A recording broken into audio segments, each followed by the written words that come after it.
భేటీ అయ్యారు. కొద్దిసేపటి క్రితమే ఆయన ఎర్రవల్లి ఫామ్ హౌస్ కు చేరుకున్నారు.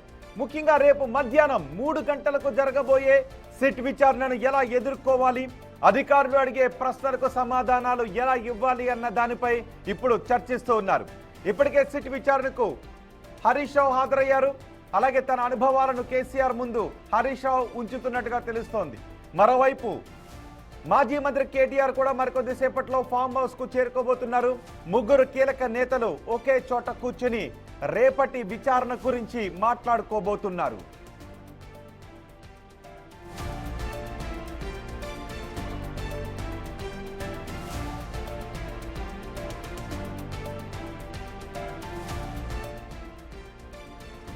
ప్రస్తుతం ఎర్రవల్లి ఫామ్ హౌస్ దగ్గర నుంచి మరింత సమాచారం అందించడానికి మా ప్రతినిధి దుర్గారెడ్డి మనకి అందుబాటులో ఉన్నారు.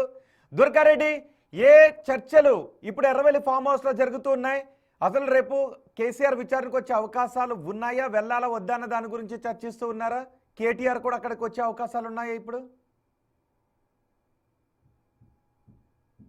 రోహిత్, మాజీ ముఖ్యమంత్రి కె చంద్రశేఖర్ రావు ఎర్రవల్లి ఫామ్ హౌస్ లో మాత్రము కాసేపటి క్రితమే మాజీ మంత్రి హరీష్ రావు లోపలికి వెళ్లారు. మరి కాసేపట్లో కూడా ఆ కేటీఆర్ కు ఇక్కడికి రాబోతున్నట్టుగా అయితే కొంత సమాచారం అందుతుంది. తర్వాత ఈ ముగ్గురు ముఖ్య నేతలు కూడా ఇక రేపు ఫోన్ ట్యాపింగ్ విషయంలో మాత్రము ఆ సిటీ నోటీసులు అందించిన తర్వాత హాజరు కావాల్సి ఉంది కనుక మాజీ ముఖ్యమంత్రి చంద్రశేఖర్ రావు దానికి సంబంధించిన పూర్తిగా ఎవరైతే కేటీఆర్ ను హరీష్ రావును ప్రశ్నించారో, ఎలాంటి అంశాలపై వాళ్ళు ప్రశ్నించారు, ఏ విధంగా సమాధానం చెప్పారు, రేపు కూడా మాజీ ముఖ్యమంత్రి కె చంద్రశేఖర్ రావు ఏ విధంగా ప్రశ్నించబోతున్నారు, వారికి ఏ విధంగా ముందుకెళ్లాలని ఒక ఆ సమావేశం అయితే ఫామ్ హౌస్ లో పెట్టుకోవడం జరిగింది. దానికి సంబంధించింది ఆ సిరిసిల్ల నుంచి రేపు ఎట్లయితే బీఫామ్స్ మున్సిపల్ ఎన్నికలు ఉన్నాయో అక్కడ కేటీఆర్ కొంచెం సమయం లేట్ అయ్యే అవకాశం ఉంది.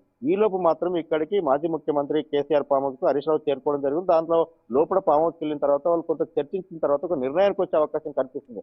ఖచ్చితంగా రేపు 3 గంటలకు ఎక్కడికైతే జూబ్లీ హిల్స్ పోలీస్ స్టేషన్కి వస్తారా, లేకుంటే నందినగర్ ఆ ఇంట్లో నివాసంలో మాత్రము ఆ ఏర్పాటు చేసిన సిటీ నోటీసులు అందించిన తర్వాత అక్కడికి వస్తే అక్కడ కూడా మేము వస్తాము, వయసు రీత్యా 65 సంవత్సరాలు దాటింది కనుక మీరు చెప్పిన ప్రాంతం ముందు చెప్పాలని చెప్పి ఎప్పుడైతే నోటీసులు వాళ్ళు పొందపరిచారో దానికి సంబంధించి కొంత ఆ చర్చ జరగబోతుంది. ఒకవేళ లేదు అనివార్య కారణాలు కావచ్చు, లేకుంటే ఒకవేళ వాళ్ళ లాయర్ ద్వారా కొంత నోటీస్ అందించే అవకాశం కనిపిస్తుంది. ఒకవేళ లేదంటే వారం 10 రోజులు వాయిదా వేసుకునే అవకాశం కూడా ఉన్నది.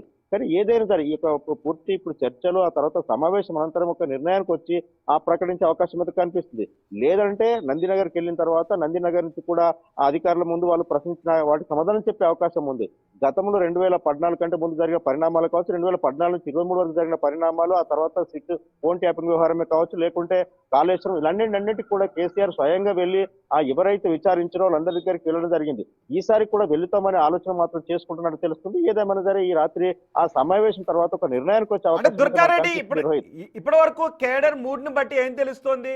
ఒకటి సమయం తీసుకునే అవకాశం ఉందా, లేదు సిట్ కార్యాలయానికి వెళ్ళే అవకాశం ఉందా, లేదా ఒకవేళ వయసు రీత్యా మీరు ఎక్కడ చెప్తే అక్కడ అన్నారు కాబట్టి కేసీఆర్ తనకు నచ్చిన చోటుకి అధికారులను పిలిచే అవకాశం ఉందా, లేదు కేడర్ ప్రొటెస్ట్ చేసే అవకాశం ఏమైనా కనిపిస్తోంది, ఇది ఫేక్ కేసు కాబట్టి వద్దు అని కేడర్ ఏదైనా ఇంకా ప్రొటెస్ట్లు చేసే అవకాశం ఏమైనా కనిపిస్తోందా?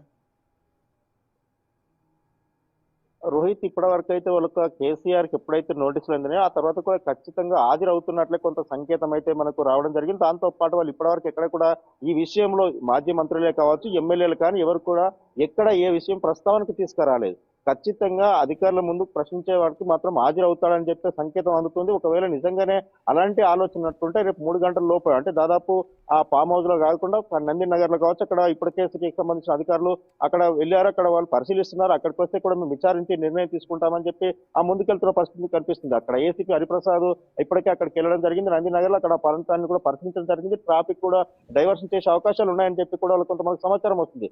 దీంతో పాటు మాజీ ముఖ్యమంత్రి కె చంద్రశేఖర్ రావు ఖచ్చితంగా ఒకవేళ గతంలో ఎప్పుడైతే కాళేశ్వరం సంబంధించిందే కావచ్చు, ఇంకా ఏ విచారణకైనా నేరుగా వెళ్లారు, వాళ్ళు ప్రశ్నించిన వాటికి సమాధానం చెప్పారు. ఈసారి కూడా వీళ్ళు అడిగిన ప్రశ్నలు ఖచ్చితంగా సమాధానం చెప్పి వస్తారని చెప్పి ఆ బీఆర్ఎస్ పార్టీ సంబంధించిన వర్గాల ద్వారా కొంత సమాచారం అయినట్టు.